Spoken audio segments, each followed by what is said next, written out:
Hi guys, I'm Mr. DD2. Welcome back to my book nook. I have been reading back to back really insanely long books, like 600-page tomes. They've all been romantasy, and some have hit and some have not hit. So I thought for this video, you guys could come along with me as I try to break the beginnings of a reading slump by reading some shorter books, some new releases that I've been excited for. I really want to finish the Infernal Devices. I want to finish that trilogy so bad because the first one was so good. I rated it 5 stars. Nothing brings me out of a slump better than early 2000s YA paranormal fantasy romantasy. It might just be Cassandra Clare, a crack in her writing or something. I don't know, but they're just so fun and bingeable, and I just loved Clockwork Angel so much. So I'm going to start with Clockwork Prince, and I might end up reading Clockwork Princess too. Just binge the rest of the trilogy. They're both a lot of pages, but they read really quick. Oh gosh, what other books are I looking at? I do have some books off my April TBR. I definitely want to finish The Enchanted Greenhouse. I'm like 30% into it, and I'm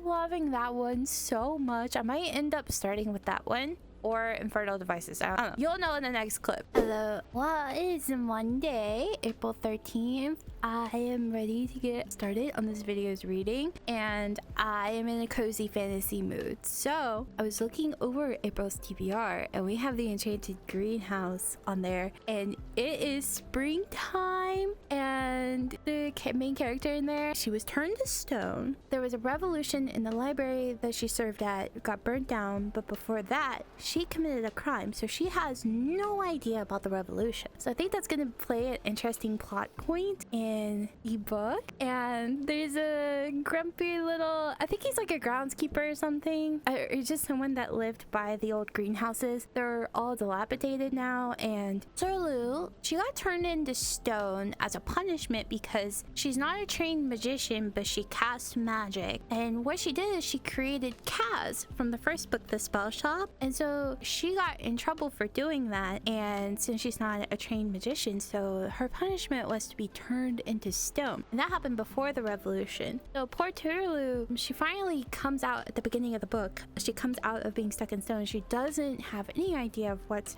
happened to the city that she's from and the library that she used to work in and all of her old colleagues and everyone, and she doesn't know what happened to Kaz.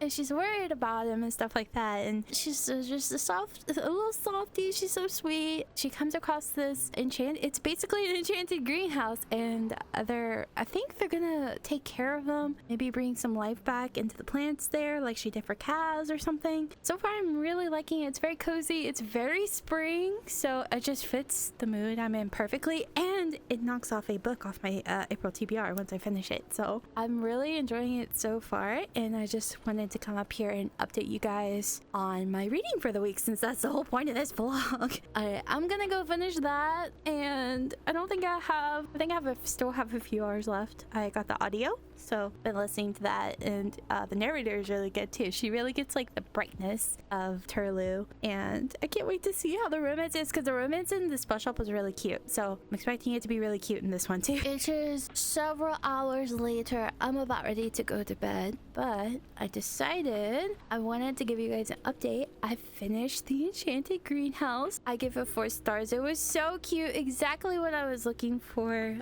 Basically the summary, I give you guys the summary already, so I don't want to touch on too much more about the summary because then we'll be starting to spoil. But I just want to tell you one thing that I really love about Sarah Beth Durst's writing is she's so good at just capturing whimsy. I find there's not many authors that capture the feeling of whimsy quite as she does. It's like you're reading a middle grade book, but there's all the whimsy and wonder of magic, but there's also really hard consequences and serious things happening in the background, very far away from the characters. It's like these small stories told in this big fantasy world where there's lots of things happening outside the main characters' bubbles, and it just adds interesting elements into their lives, because what happens in the capital main city obviously has trickle-down effects to the rural areas. So I love small scale stories in a big giant fantasy world. I just think those are so good, and I'm so excited for Sea of Charms and Magical Tea Emporiums with the next 2 books in the special up series. I just love these series. I just love these books so much. They're just a nice, easy read to go back into if you want to feel a little bit of whimsy, which is what I've desperately been needing. But I think tomorrow's book, I think I'm going to start the second book in the Infernal Devices, Clockwork Prince. I'm probably gonna end up finishing the Infernal Devices in this video. So and before bed, I've been reading The Faith of Beasts. That's the second book in the Captive War series by James S.A. Corey. They are the authors who wrote the Expanse series, and it's about these aliens, the Karlaks, that come to this planet called Aniji, and basically they destroy the planet and enslave the humans that were there. And the Karlaks work as a species who's like a hive mind. They have like a central emperor-like figure, and then the decisions are it's very mechanical the way they make their decisions. They're very, very powerful.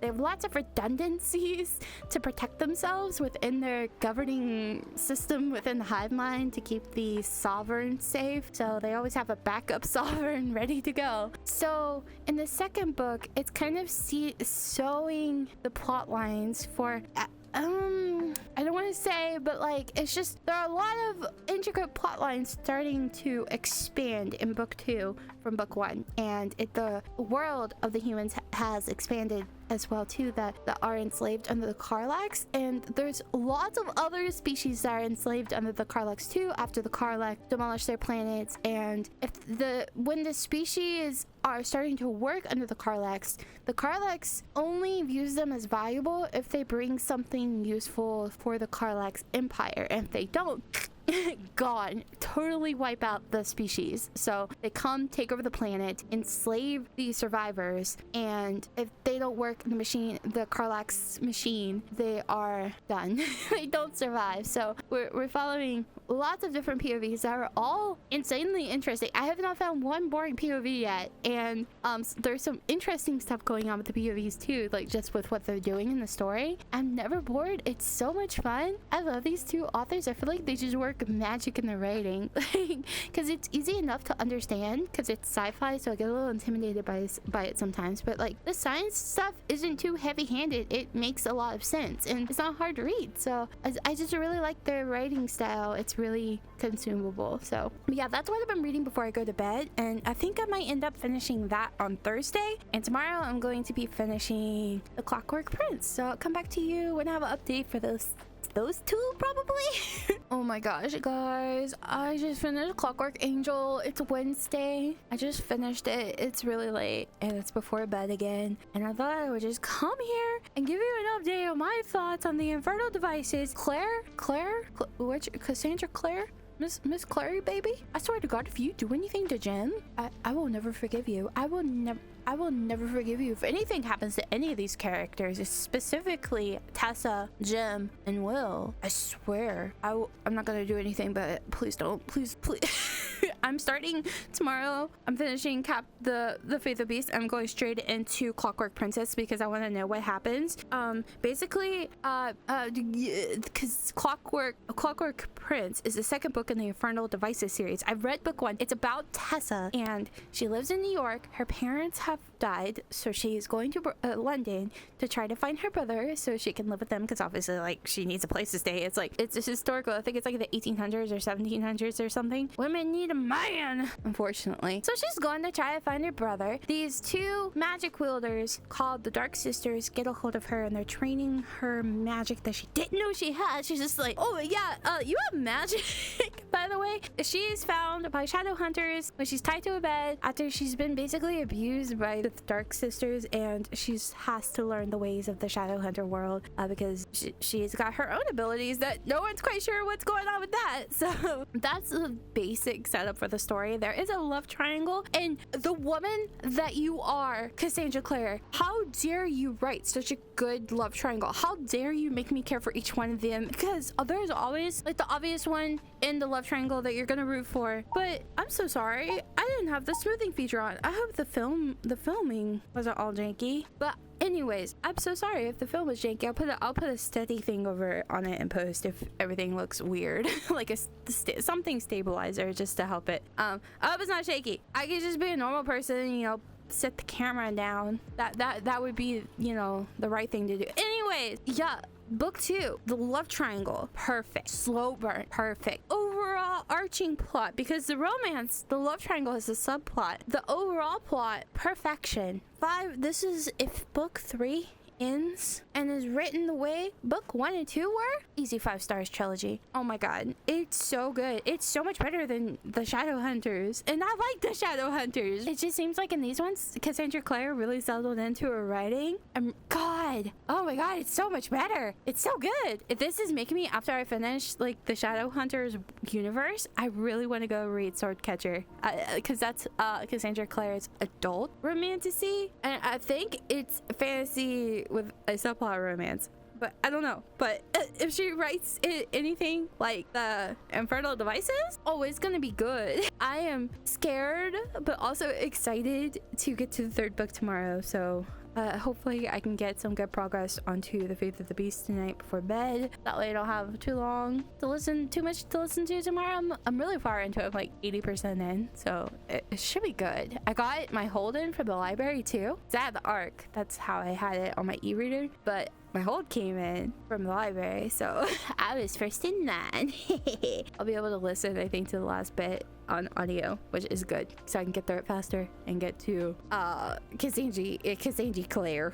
I need to know what happens in Clockwork Princess. Oh my god. But yeah, that's the update on the reading so far. I'm gonna go to bed. I'm tired. But see you guys tomorrow for another update. Hello, it is Thursday. I finished The Faith of Beasts, 4 stars. Really strong first 2 books in this series. I don't know how long the Captives War series is gonna be, but I would say as long as The Expanse, because I'm gonna be starting the reread of The Expanse, and I love that series. So if I hope it's really long, because these first 2 books were so good. As long as they keep up the quality of the first 2 books, oh my gosh, it's gonna be such a good series. There's a lot of questions of what does it mean to survive in this 2nd book, and I think it raises a lot of interesting questions of how would an enslaved species live under such a powerful alien race? Would you rebel or would you fall in line?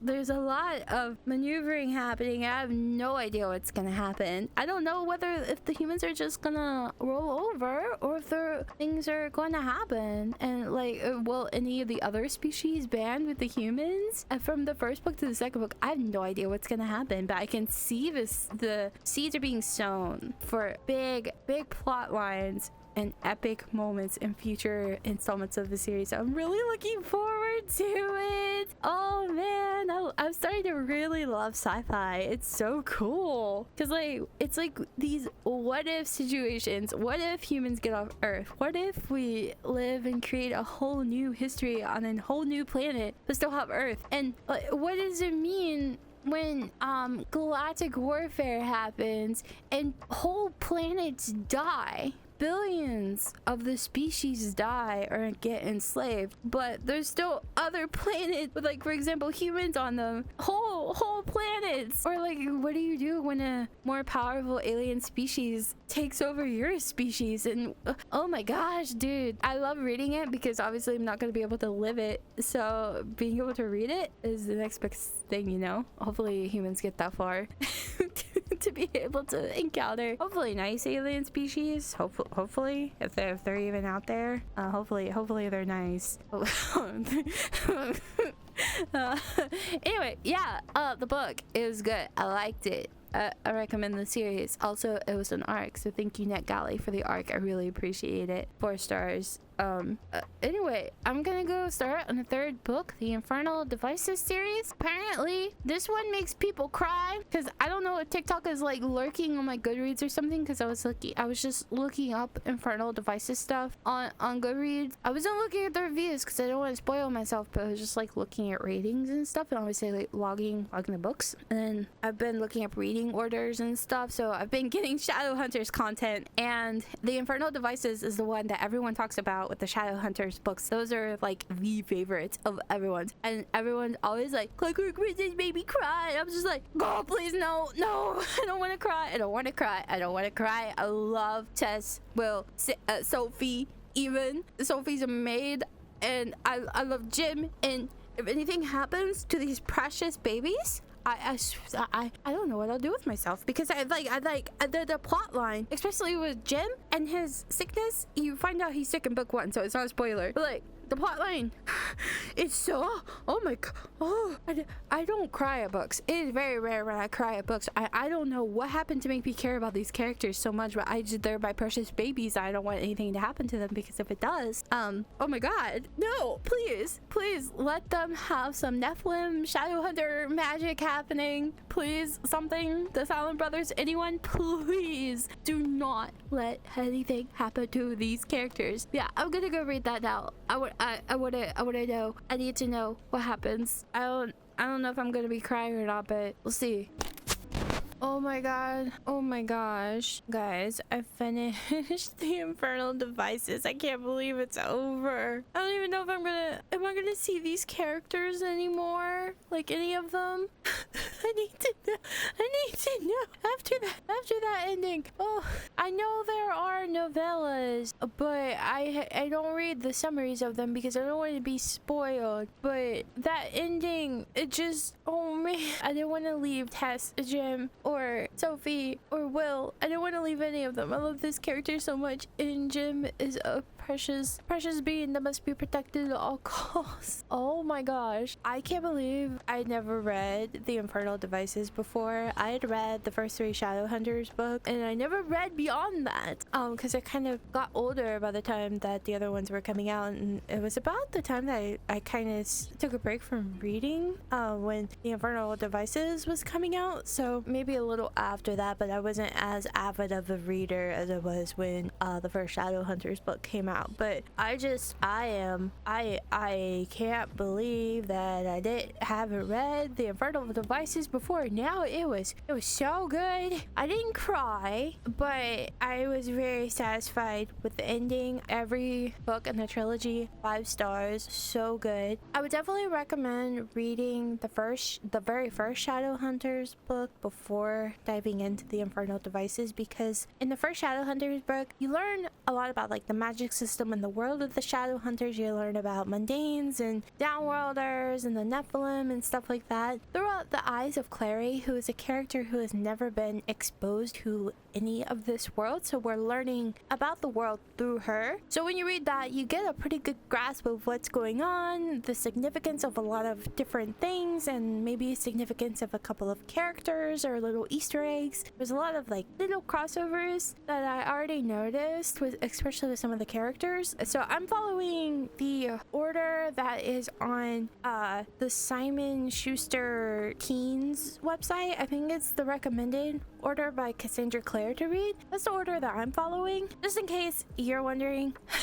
I skipped the novellas. I'm just reading the main series. There might be some novellas I go back because my library, I was looking at my library and they have the Magnus Bing collection. Might go back and read that. But I didn't want to buy them. So that's why I didn't read them, because I honestly just didn't want to buy them because it was already racking up a lot of money because there was already a lot of books. So I didn't want to, but my library has it. So I might go back and read some of the short story collections that I skipped because I just want more of the characters at this point. maybe just spend more time with a couple of them that I think are in the collections, like Magnus. It would be nice to get some more information about him. And oh man, okay.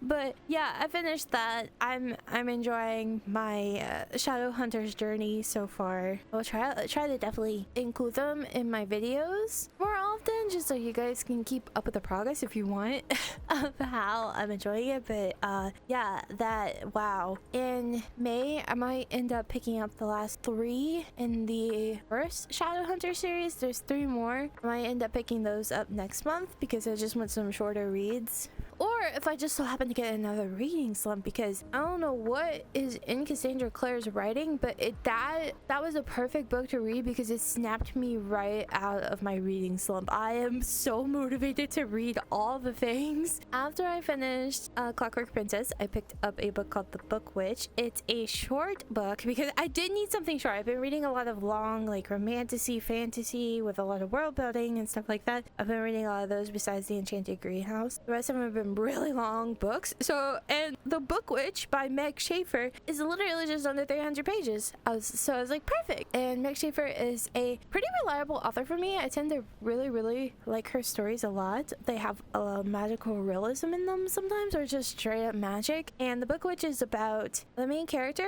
She's something called a book witch, and she protects books by porting into them and making sure the characters in the book are doing what they're supposed to do. Because if the characters in the books don't do what they're supposed to do, the books start going blank inside. She goes into a mystery book, and one of the pages in the mystery book is blank, and so she has to go in and figure out why with the main character, and his name is Duke. And Duke is such a freaking flirt, man.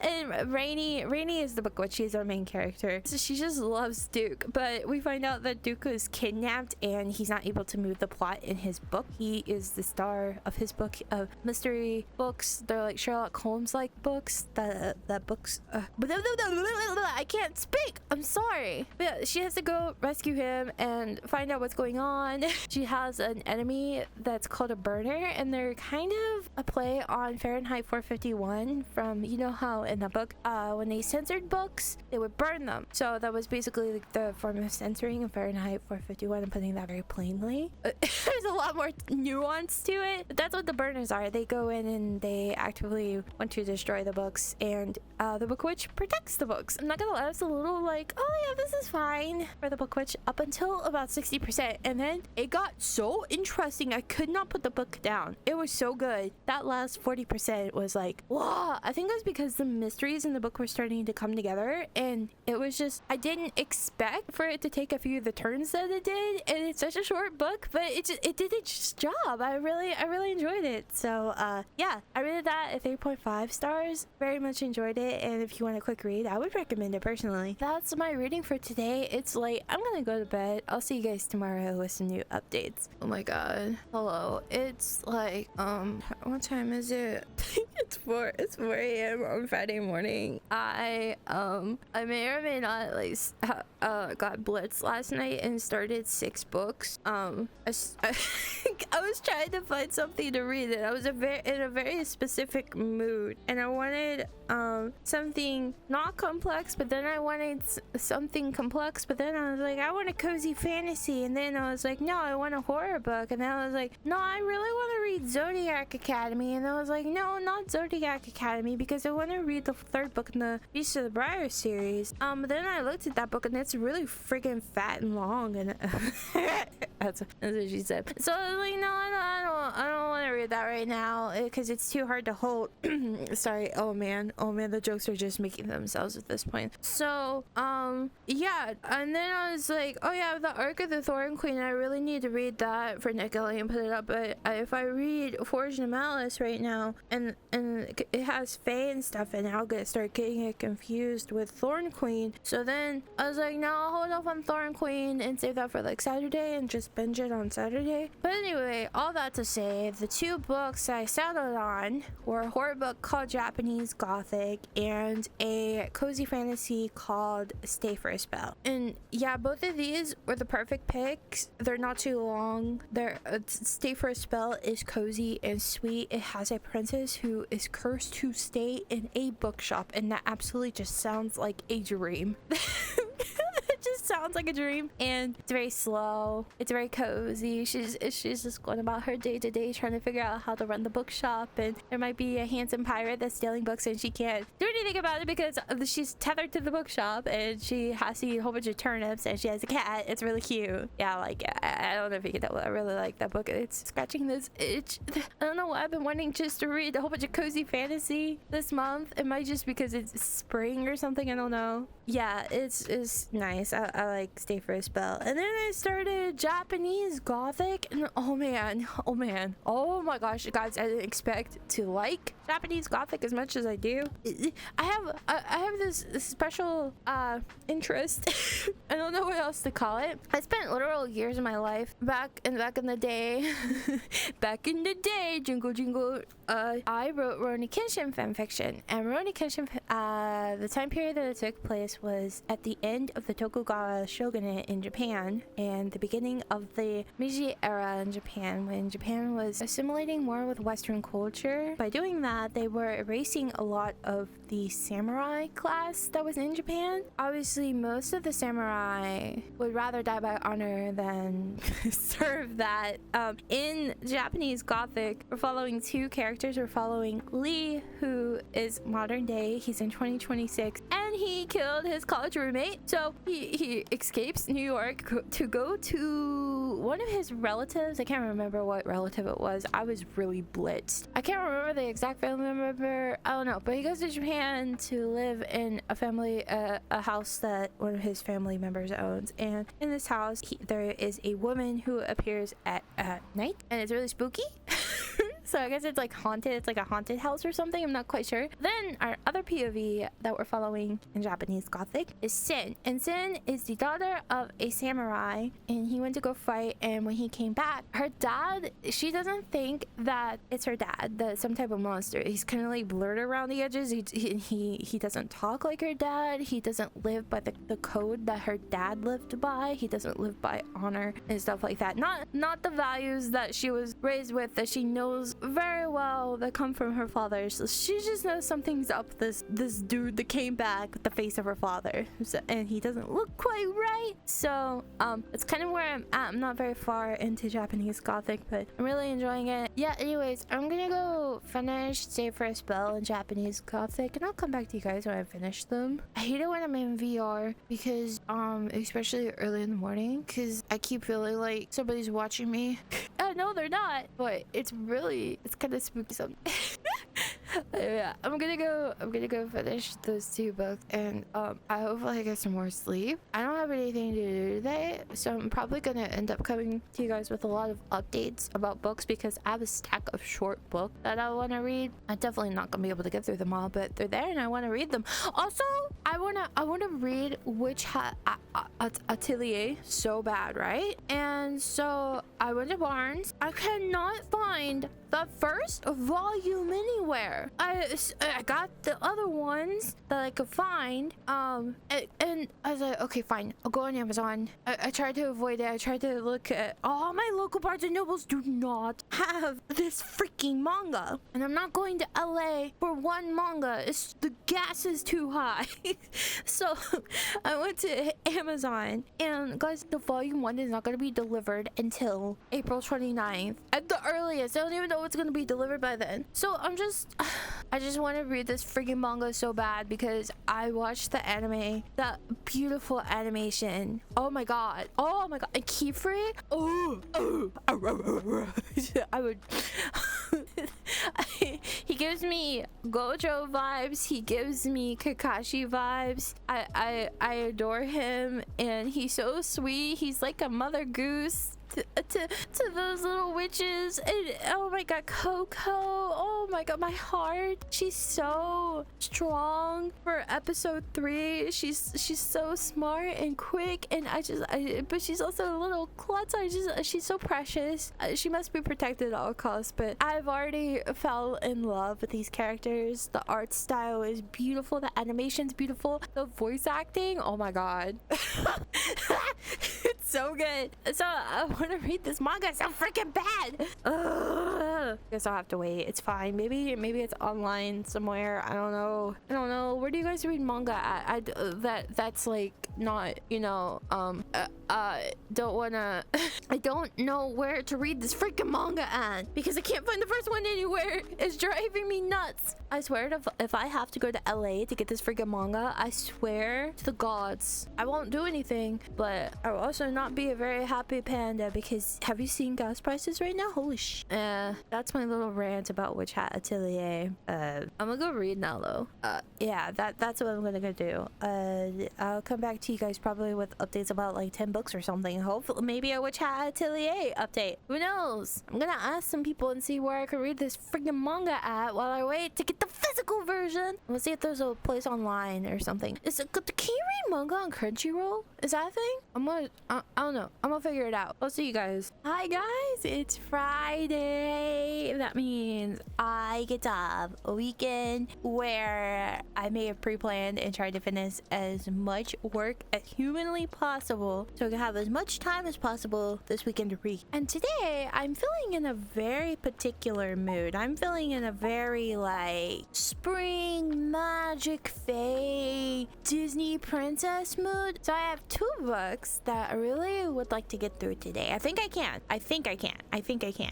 The first one is Stay for a Spell. It's a cozy fantasy. It's so cute. I have started it. I'm not that far in, but it's about this princess and she gets cursed to stay in a bookshop. She's so Disney princess coded. She's like this princess who's overbooked for royal duties because her parents they expect a lot of her because she's a princess. They're also sending a whole bunch of like princes to give her a kiss because they think true love's kiss will break the curse that has her bound to the bookshop. And it's so good. Oh my god. I don't know why. It is just hitting the whimsy, cozy mood that I meant for spring. I can't wait to finish it. I want to see how it ends. I want to see what happens with the cutie little romance. I don't know. I just really like it. So I'm going to continue that and I'll come back to you guys when I'm done. Yee. Also, the other book I wanted to read was the second book in the Rose Bargain series, The Thorn Queen. And I'll come back to you guys when I have updates for both of these books. Oh my gosh. Guys, I finished Stay for a Spell. It was so good. Honestly, there's not much to say about it. I give it 5 stars. I think it's just because it hit the mood I was in so well. I just wanted a little bit of whimsy. I've been in this mood for cozy fantasy, and the Enchanted Greenhouse and Stay for a Spell were the 2 perfect cozy books to read while being in this mood, because they're both lighter, fluffier reads, and there's just magic, and there's low stakes, but there's enough there for the stories to be interesting. They have cutie little romances and magic. I think those hit for me like a rom-com would hit for someone who reads contemporary romance. That's the way cozy fantasies hit for me that have romance in them. So, oh gosh, they just put me in such a good mood too. So yeah, I love Stay for a Spell. It's very cute. There's not much to say about it. The writing was good. The pacing was good. There's no stakes in it. If you are thinking about reading it, it's cozy. Remember that. There's not a lot happening, but what is happening, it's so good. It's like if you like the premise and slower, lower stakes stories, you would definitely, I think it would hit the spot for you. I also finished The Thorn Queen. Now that was not cozy. The Rose Bargain is about, there's a queen of England and she just so happens to be a fae. She's having a competition to where these girls compete for the hand in marriage to her son, the prince. Oh my goodness, I'm sorry, everything is like shaking right now in here in this world. I don't know what's going on. I keep feeling like I'm running into everything and jerking the camera around. Okay, I think we're good. Anyway, the Thorn Queen takes place after the events of Rosebark, and I think it's like literally like 4 months after. So not too long, but enough for the main character to get settled into the new reality that she's in after the events of the first book. It was good. I gave it 4 stars, the Thorn Queen. I really liked the Rose Bargain. I think I liked it way more than I liked the Thorn Queen. I think the Thorn Queen was a worthy ending to the duology, and it was worth the wait. I really enjoyed it. The only thing that just kept me from giving it like a 4.55 star is that it uses one of my least favorite fantasy tropes on one of the characters. The danger of a soft magic system is that you don't know exactly what it can and can't do, and sometimes it's used as a convenient, easy plot device to make something very major happen in the story, especially to one of the characters. I'm not, that's why I don't jive with a lot of Fae stories. But the writing in this one and the plotting and everything kind of outweighed my opinion of that trope. So normally I probably would have rated it lower, but I love the Rose Bargain, and this one was the same quality as the Rose Bargain, and other than that, the rest of the book was awesome. So I give it a 4 star. I don't want to tell you what the trope is that happens because it'll literally ruin the duology for you, but it was just kind of like, huh, okay, well.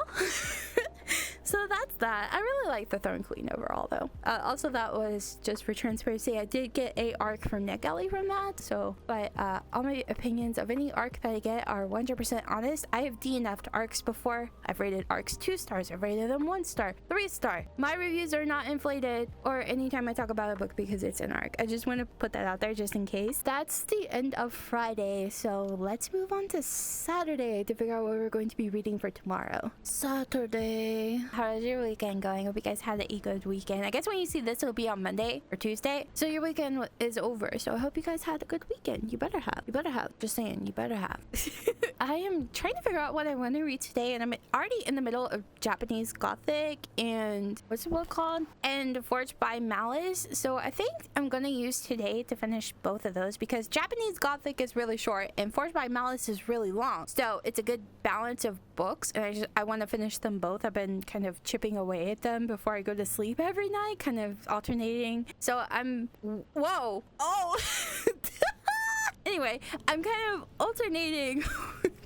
Wow, I look like The Grudge or something there. But yeah, every night before bed, I've been alternating reading both of those on the Kindle. So I want to finish them so I can find something else to read before I go to bed. Because if I read the same story too much before I go to bed, I get bored of it and want to DNF it. So I have to be really careful about the books I choose before I go to bed. So they're typically romantasy books because they're on Kindle Unlimited. I figured out why I dislike a lot of romantasy books and DNF them, and that's because, especially like Bloodwing Academy, I ended up overall liking the series pretty well, but I figured out why I don't like most romantasies that I read sometimes. And it's because I would try to listen to them with audio, and some of them are kind of cringe.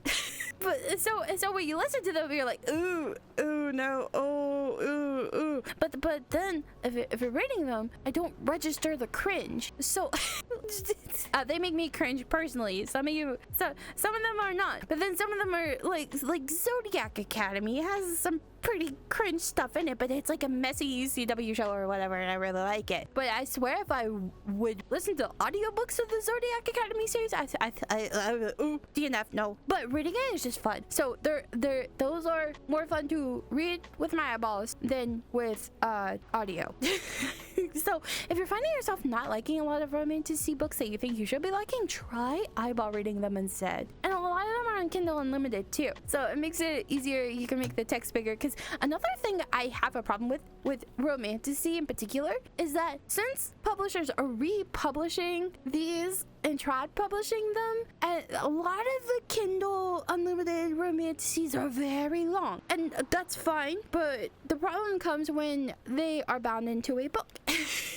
And the publishers are, I guess, like trying to make it as economical as possible, and they make the font really teeny tiny. This is a problem with I have with like really big chunky epic fantasy books, but it's more so a problem with romantasy. I don't know why, because a lot of those books are hiked up in price because they're special editions with sprayed edges and art and stuff. But anyways, like the text will be like really small, so it's also nice to just read them on the Kindle, and they're on Kindle Unlimited because the text is bigger and I can actually see it and it won't hurt my eyes. So yeah, just a little tidbit about romantasy stuff. I don't know if you guys care about that, but yeah, I'm gonna try to finish these 2 books today, and I'll come back to you guys when I did the thing.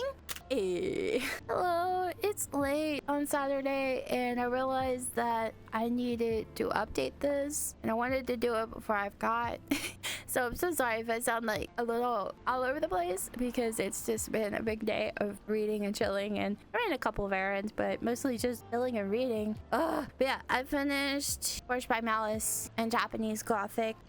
Forged by Malice is the 3rd book in the Beast of the Briar series, and the Beast of the Briar series, it starts out, it's a white shoes romantasy about this human named Rosalina who goes to the Fey world, and she runs across these Fey princes whose castle is like getting taken over by thorns and stuff, and she becomes mate with the Winter Prince. And I want their book so bad, by the way. Kel and Rosalina, I want their book. But anyway, Rosalina basically has to go to is in the Fey realm, and she's surrounded by a bunch of hunky Fey men who turn into beasts at night because they are cursed by the Wicked Witch.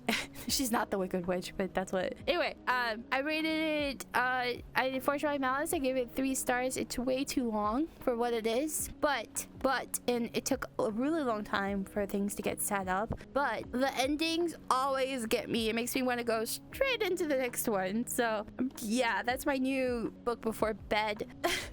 Also, the next one, Broken by Daylight, book 4 for Beast of the Briars, it's so chunky. It's like this big.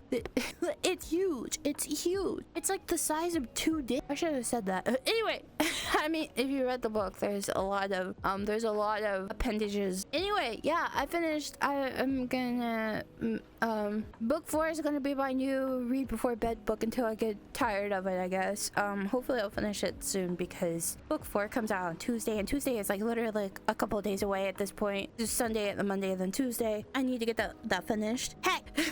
Anyway, yeah, I also finished Japanese Gothic. Oh, it was so good. It was so good. I told you guys what it was about earlier, so I'm just gonna talk about how I felt about it. So we have Sin and Lee, right? And they found a way to communicate through time. Like Sin can go into the modern world, Lee can go into her world, time in Japan as well, and they're linked together by this house that they both lived in. Like Lee lives in present day, and Sin lived in it back in the 1800s. It talks about samurai. It gives you a different view on samurai. I really enjoyed it. It doesn't romanticize samurai at all, or Japan's past or anything like that. Nothing is glamorized in it, which is something I really appreciated, because I learned something from it. Especially there was like a note at the end about samurai that the author wrote, and she was talking about how she didn't want to romanticize samurai as heroes because Japan has an imperialist past.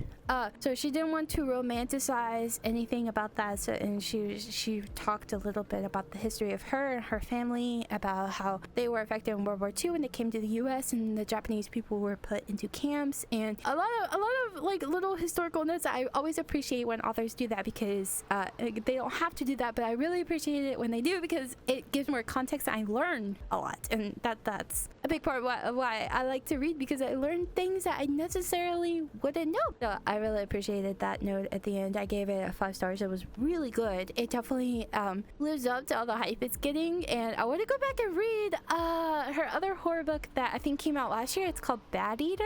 I want to read that. I want to try to find it in hardback if I can somewhere. I think one of my barns has it in hardback. I think when I looked, one of them had it, so I'm going to try to find out and see if it's a nearby one. If not, I'm going to try to see if I can thrift it somewhere, because I really want the hardback so they match on the shelf. I love the way the author wrote in Japanese Gothic. It's the same way I felt about when I read When You Weren't Meant to Be Here. It's that very descriptive writing style that has almost flowery prose, but it's not afraid to talk about the gore and the horrible bits that are happening, and that's just part of horror. And I really enjoyed the way this author wrote stuff and phrased stuff and handled things in the book. I thought it was really interesting. The only thing that I couldn't stop thinking about, but I guess it was just one of those things, since it's a horror book, I just started suspending my disbelief, but Sin was too calm when she came to the modern world. That was the only thing that I was kind of like, would she be having like a heart attack right now?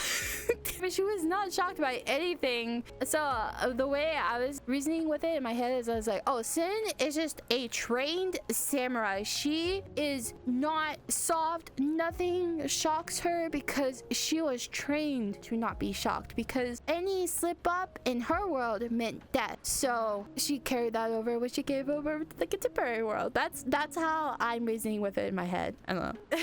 But it didn't really affect my enjoyment of the book. I liked it. It was so good. Man, the horror books have really been hitting here lately. I'm so happy about that. Oh my goodness. Okay, but anyways, I'm gonna go to bed now. I'm tired. So I'll see you guys tomorrow with the last, hope maybe, update. So yee. Hello, it is Sunday night. I just wanted to come to you guys with the last update video, and the last book that I read was A Stage Set for Villains, and I really liked it. I thought it was really fun for a YA fantasy. It's a standalone too, so that was a big plus. I didn't have to wait for a sequel or anything, so it was really cool. It's about these how do I describe it? So basically there's this thing called the Playhouse, and it has the actors in it, or players in it. They're called players in the book. The actors are called players. The Playhouse ascends upon the human world, realm, town that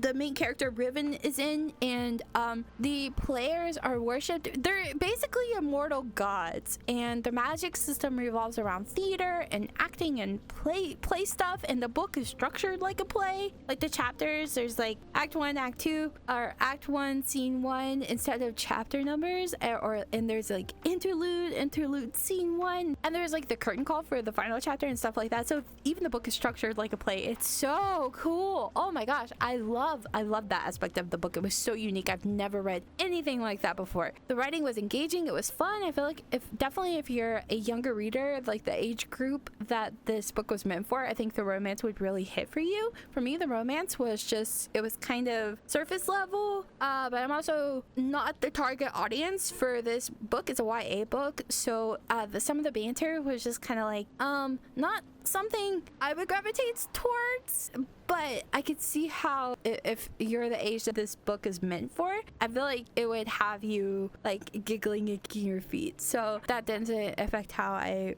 think of the book. I actually tend to rate YA romantasy a lot higher because I know it's not meant for my age group, but I still enjoy it from time to time because they're fast paced, they're easy to read and fun to get into. And this one, it was a good YA romantasy. I feel like it was more of a fantasy with a romance subplot, honestly, but the romance was a major part of the book. So I guess it is a romantasy. I don't know. It was good though. I liked it. It was very unique. I really hope this author writes an adult romantasy. I feel like it would be excellent. I feel like, oh my gosh, I'm just imagining this writing and level of world building and magic system, and with how unique Stage Set for Villain is, I feel like this author could write a really good adult romantasy. I would love to see that. I don't know if that's something they would even consider, but man, if they do, I want to be a first one in line to read it.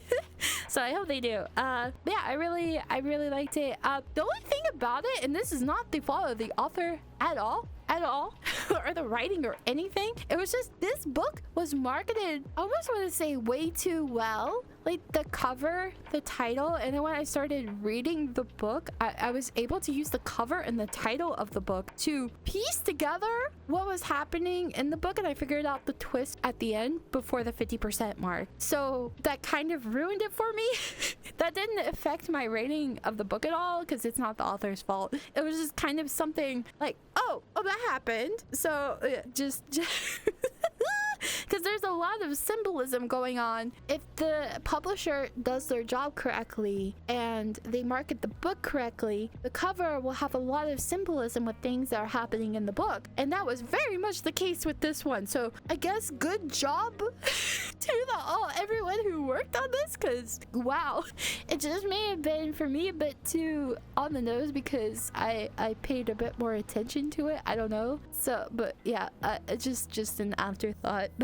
But yeah, that was my week of reading. I hope you guys enjoyed this video. It was really fun. I kind of like doing this style of reading throughout the week and updating you guys as I go along with each book, because reading wrap-ups are really intimidating to film and edit for some reason, and it's nice to just have my thoughts ready for you guys right after I finish the book so they're fresh. Because I read so much, sometimes to be transparent, sometimes I will forget finer details of books I've read just because I read so much, and I don't find anything wrong with that. I enjoy that, but it does make it really intimidating to make a wrap up at the end of the month. So I think I like this style a lot more, and they're easier to edit too. That's another thing. They take a lot less time to edit than a whole wrap up, so I might start doing this. Let me know what you guys think. Yeah, I had a lot of fun with this video. I might do this again next week, I don't know, or do a 24-hour challenge because I'm in the mood to do a 24-hour challenge. But yeah, thank you guys so much for watching this video. If you like gaming and VTuber content, subscribe to my gaming channel and follow my Twitch and join my Discord and all that stuff, and I'll see you guys in the next video. Bye bye.